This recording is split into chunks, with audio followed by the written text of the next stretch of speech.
All right, welcome back. Trackside Northeast, episode Infinity. I have no idea. I've not been paying attention or keeping track, but we've been doing this since May, and it's been a blast bringing in local racers and people that are around Northeast who just love racing, love to talk about their story. Today, we're joined by Richie Johnson. Now, Richie, first time meeting you. Welcome in. Another Massachusetts native. Love to see it.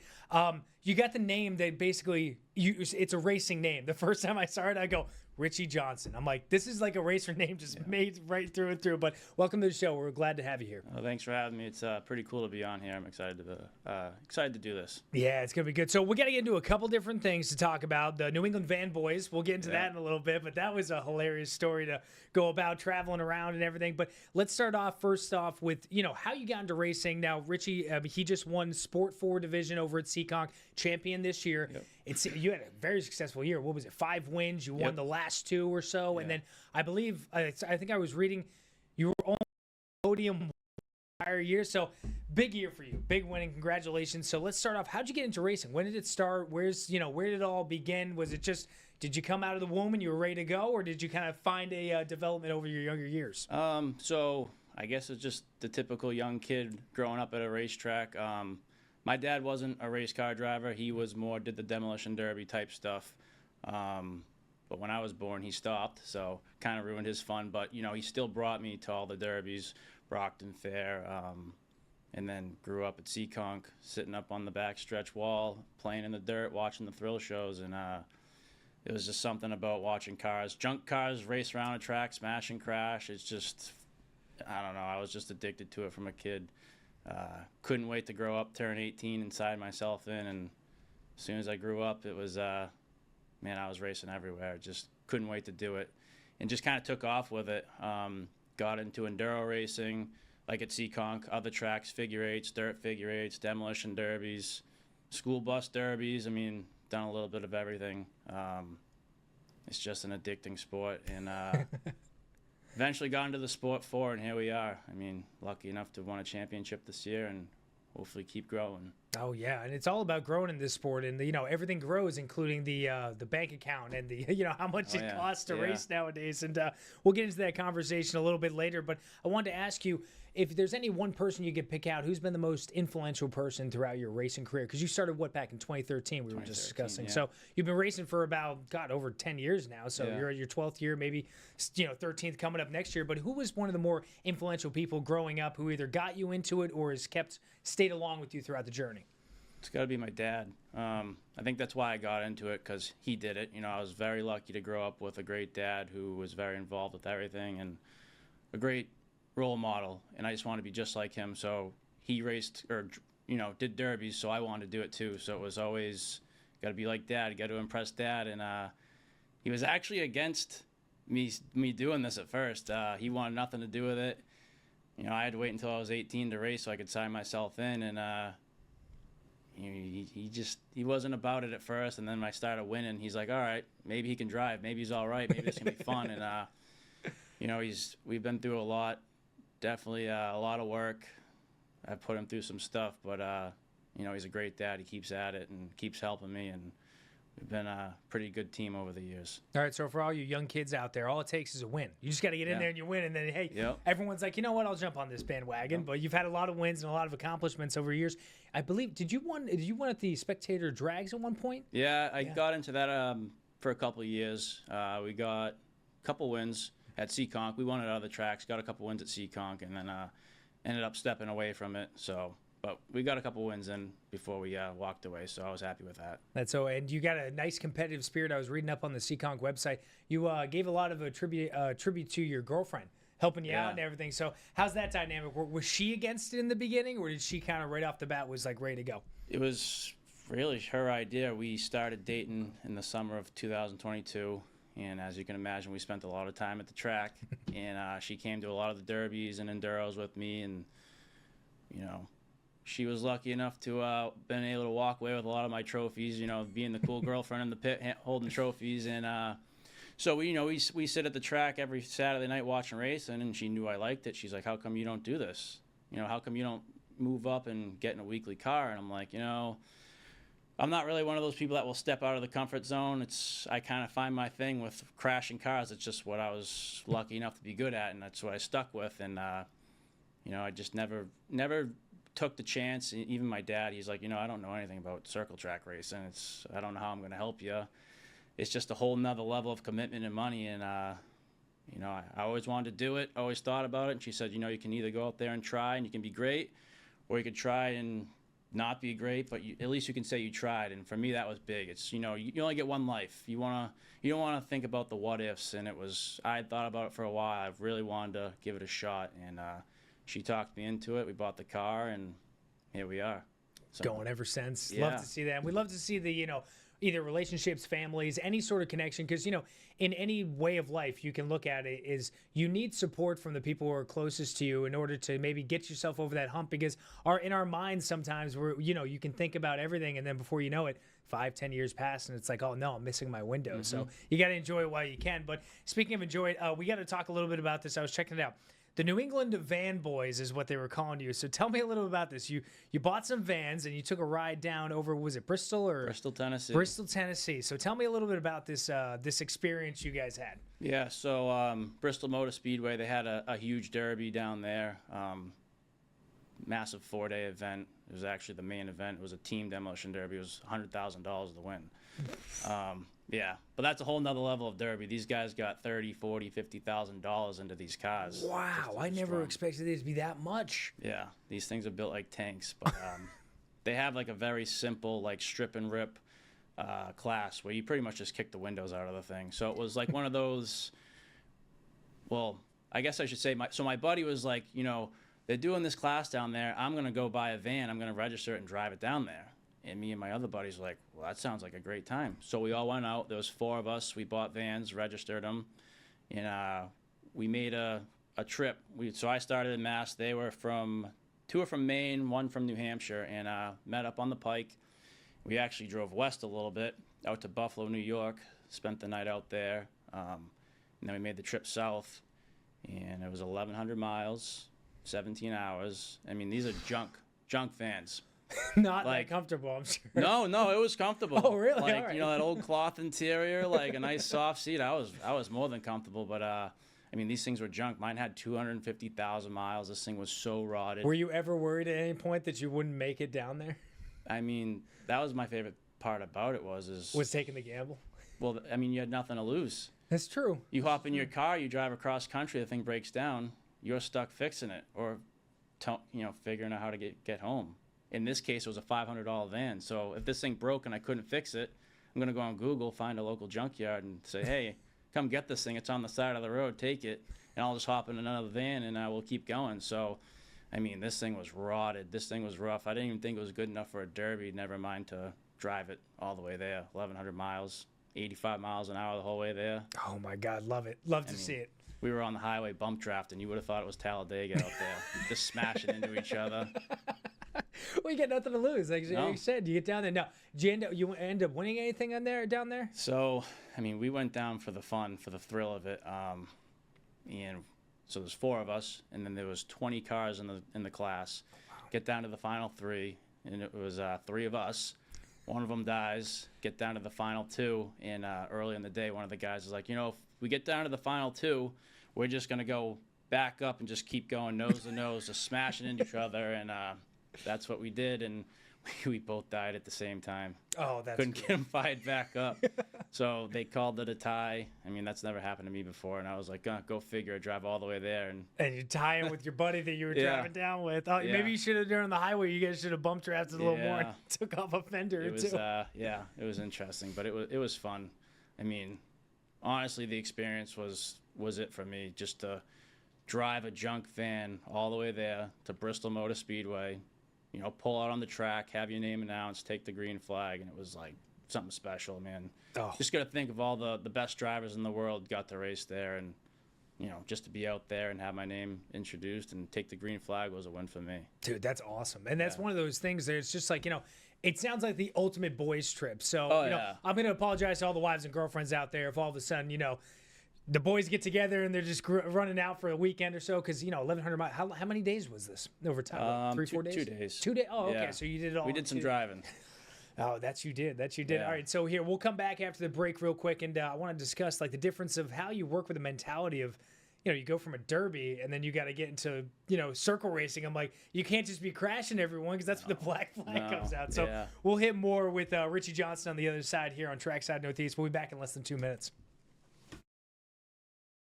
All right, back here again with Trackside Northeast. Richie Johnson, let's talk a little bit about how do you mentally prepare to, A, either completely demolish the car, or B, actually have to like race and, rubbing's racing, but there's a little bit difference when you're in a demo derby compared to, going around in a circle. But tell me a little bit of how you like separate the mentality, and what do you think's one of the strengths that you've been able to adapt to get this winning throughout the career and throughout this year?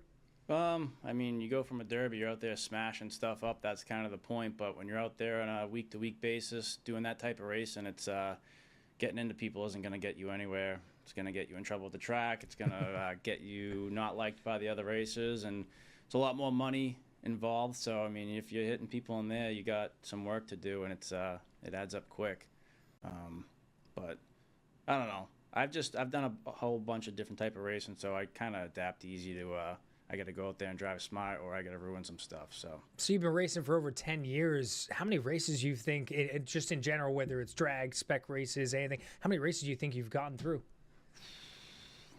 Too many? Too many. A lot. Hey, if only there was a winning at every race, kind of like at the Cup Series, where it's like, hey, you finish 30th and you're still getting a little bit of money. I mean, I know how much goes to the driver compared to the team, but, you kind of wish there was more of a purse. Another question I had for you before we're going to get over to Jermaine Farrell. He's been covering the race over at down for Virginia Station in Martinsville. He was covering the race all weekend. We'll hear from him. But the other thing I wanted to get from you is, do you work on the car specifically? Are you more involved in the work? Because, we've talked through a lot of different guests, and like there's some people who just race specifically and others work on the car. Do you have a team? Like, how's this all work for you? So with like the derby stuff and the enduros, that's me and my dad. And then the Sport 4 is me and my buddies. So yeah, we're doing all the work. Now, how much does the car cost? If how much throughout the season did you spend a lot of money? Was there a lot of things that went on, or is it kind of just, do you get aftermarket parts, or do you go in for like how's the setup of the car work? So it's like a stock division. Everything's going to be stock, nothing really aftermarket, nothing too crazy. It's more of a beginner class designed to be cheap for people to get into. Okay. So you can't do anything too crazy. A lot of it's just how you set the car up and get it to handle.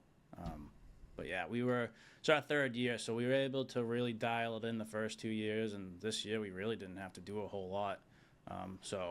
And we kept it clean. The car stayed in one piece, so it was in our favor.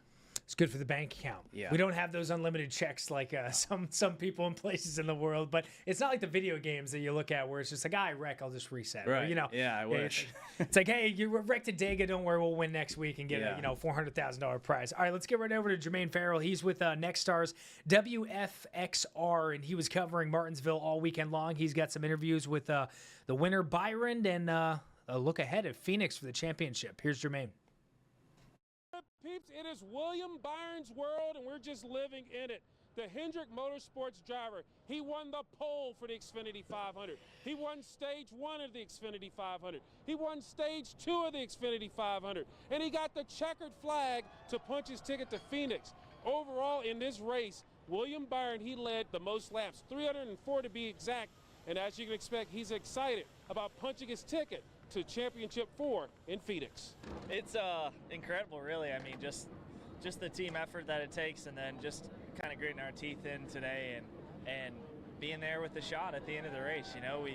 We position ourselves all day, and it feels amazing. There was also one other spot up for grabs, and it was William Byron's teammate, and that was, of course, Kyle Larson. He got the 4th and final spot in the Championship 4, as right at that point, he was above the cut line heading into the race, and he did what he had to do to clinch his spot to Phoenix. Yeah, I'm obviously happy. I don't know how I would feel if I wouldn't have made it in tonight. I'm sure I would have been bummed and all that, but I don't know. I feel pretty ready and focused, and not that we expected to make it in, but I feel like with our past history here, I thought we were going to have it was going to be in our hands if we made it out tonight or not. What a great weekend of racing here at the Martinsville Speedway. So coming up next weekend in Phoenix for the NASCAR Cup Series Championship 4, you're going to have 2 drivers. They will be from, of course, Joe Gibbs Racing. We're talking about Chase Briscoe and Denny Hamlin. And then we'll have 2 drivers from Hendrick Motorsports. Of course, that is Kyle Larson and William Byron. And shutout, Penske. Team Penske, they will not have a driver in the Championship 4, ending their streak of winning 3 straight Cup Series championships. Reporting from the Martinsville Speedway, I'm Jermaine Farrell. All right, that was Jermaine Farrell. So let's talk about it. We're going to Phoenix. We got Briscoe, Hamlin, Byron, and Larson for the championship. So let's bring Richie back in here. And Richie, what do you think of the playoff format in general? So, I know, like when Seekonk first started doing it, I was just a guy in the stands watching. I hadn't been competing in Sport 4 yet. It was definitely interesting as a fan to watch it. You know, it created some good racing. I always like to talk about when Mark Jennison finished on his side for the championship. And you got to think that that probably wouldn't happen if that wasn't for a championship. So, I mean, it definitely creates some good racing for the fans, makes it interesting. But then I started driving, and it's kind of like, oh, sometimes it benefits you, sometimes it doesn't. Our rookie season, we made it to the Final Four, and we were able to compete for a championship, but only because of the playoffs. Second year out, we actually finished first in the standings, but we didn't win that last race. So we lost the championship because of that. And then this year, we won the playoff format, but we also finished first in the points. So, I mean, that's really the way I want to do it. That way no one could take it away from you and say, oh, you only won because of the playoffs or something like that. So we won it both ways. I like how Seekonk does it better than NASCAR. I don't like the whole win and you're in type thing with NASCAR. Yeah. Like last year, Logano, what did he finish, like 15th in regular season points? And he just won one. He had to win to get it. He won the championship. So it's like, I don't know. And I agree with you on that, where it's like the same thing where we saw, I think this year, was it Larson? Or was it like one of it was Bell this year, Larson last year. They win like 3 in a row. And then the rest of the year, it's just a cakewalk. Yeah. I mean, it doesn't really matter. Like, I mean, they can save money where they want to, and then just, kind of like what the Dodgers did, where everyone was on the injury report until the All-Star break, and then they brought them all back. And I think it was Kyle Busch's first championship. Didn't he miss half the season? I think so. He broke his back. He had an injury. It is a weird. I'm not a big fan of the one. I hope they expand to like 2 or something. But how did you feel with the Martinsville being the Game 7 semifinal before the championship? Because it is a shorter track. Yeah. It's a longer track. It's not the big Talladega, the super speedways, or regular speedways. How do you feel Martinsville being that race to kind of get to that final championship? Makes it interesting being a short track. I mean, it's a rough track. I mean, the other thing I don't like about it either is you could go to Phoenix this week, and if you're not good at Phoenix, then it's kind of like you could dominate every other track, and then if you're just not good at Phoenix, then the rest of the season doesn't matter. So it's like you're really practicing to be good at Phoenix. So it's not like Seekonk where you run the same track all year long. It's kind of you have to be good at one track for the whole year. So it's just so much pressure, which makes it interesting, but I don't know.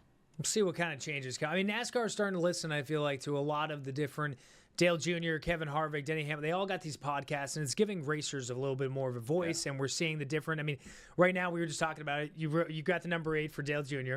Both Dale Jr. fans growing up and going through it. And, I've never been a fan of Hamlin, but right now we got Briscoe, Hamlin, Byron, and Larson. And the reality is I don't know, I've seen a lot of Hamlin over the years, and he's kind of due. It's like it's the one guy where it's like I really would not want to see him finish the career and be like the one thing he's missing is champion, because he's won everything else. Yeah, what has he got, 60 wins? Yeah, so he just had it, and and him talking about his dad too, and we were talking about the importance of having your dad in your life and supporting. Like, he's got some health issues right now, and you could tell the emotions coming out from him that.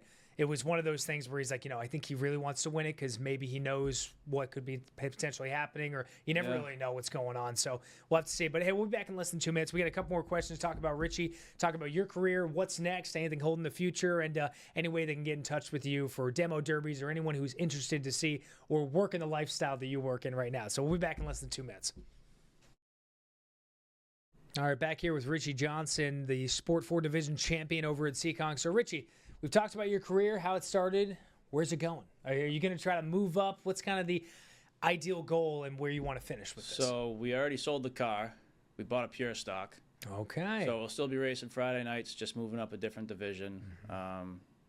You know, I'd say it's complete different. I was running a front-wheel drive car before. This is rear-wheel drive, so different driving, different setups, and just kind of learn that, see what we can do in that, and maybe one day get Saturday nights and race a truck. I think that'd be my long-term goal, but we'll kind of just see where life goes, and it's a whole nother level of commitment financially, and now you're asking your buddies to show up on Saturday nights versus Friday nights, so giving up more of their weekend, but we'll see how it goes. We're just going to enjoy it while we're racing. So absolutely, that's the way to do it too. So, any advice that you want to give to the younger generation when it comes to, you know, kind of similar to your story, where you had the idea, you wanted to get into it, you know, took a little more pushing from the girlfriend and your father, like, you know, just getting into it. Like, what advice would you give to, you know, a younger kid watching the show, being like, I really want to get into it, but, you know, everyone around me is either, you know, against her, or maybe they don't have the same support? I think you just got to go after it. Go to the track, hang out in the pit, meet people, learn stuff, take advice. You know, never turn someone down from giving you advice. I can't even tell you how many people out in the pit have helped me out. People who have been racing longer than I've been alive, and you know, those are the people you want to listen to. But it's a financial commitment. It's a lot of time, a lot of work, but it's one of those things. If you want to try it, if you're thinking about it, just do it. You only get one life, so go out and enjoy it, and I'm glad I did it. Get that win. Got to get that win. You got to get out there and get in that winner's circle, because I can't imagine there's no better feeling than when you get out. And especially, like, I just look at the pictures and I can see the joy in your face of, like, having family and friends around. There were so many different pictures they had. Like, just, you know, describe that feeling to me a little bit of, like, is it kind of like Cloud 9 where you hit it and you don't really realize it? Or, like, do you know what's going on when that happens? I'd say winning the championship was a whole nother level. Like, winning races was, you know, I've won races with all the other stuff I've done. And kind of what set this apart, like, I wanted to go out and win a championship. There's no championship racing in derbies and enduros, so it was like I wanted to feel winning a championship. So the goal was to go out there, compete, win races, which was cool, but winning that championship was like just a whole nother level. Like, it's, you're just chasing that high and adrenaline. It's, I don't know, winning, like the first time I won, the adrenaline peaked, and, you know, ever since then, 13 years later, however long it's been, you're always chasing that, trying to get that adrenaline rush, and winning a championship definitely for sure gave it to me. So I don't know, it was just really felt like we achieved something. That was the goal. We achieved it, so it felt really good, and, you know, it had a lot of support, and I don't know, it was just a great night. Now you wipe the whiteboard off and you get ready for next year and the goals and everything. So a couple months off and they'll be back at it again next year. Richie, I appreciate you coming in. Thank you very much. It's always good to talk to some locals who love racing and hear their stories about how they got into it, and a couple thoughts on how they think how the series goes and the seasons and everything. So I appreciate it. Yeah, thank you for having me. All right. So Xfinity race this weekend, you have the championship at Phoenix, 6:30 start. You can watch that on the CW. I'm your host, Joe Cortez. If you want to send me an email with any questions, comments, or concerns, let me know. If you have anyone else out there with you think he's got a great story, or anyone who wants to come in and discuss racing, we're going to be doing this show for a couple more months, I believe, and we may take a month off or two, but we'll see, and we'll get back here for Daytona and everything else, and get you geared up for the 2026 season. Be safe, be well, most importantly, be kind. Everyone's got their own personal battle behind a closed curtain. We'll see you next week.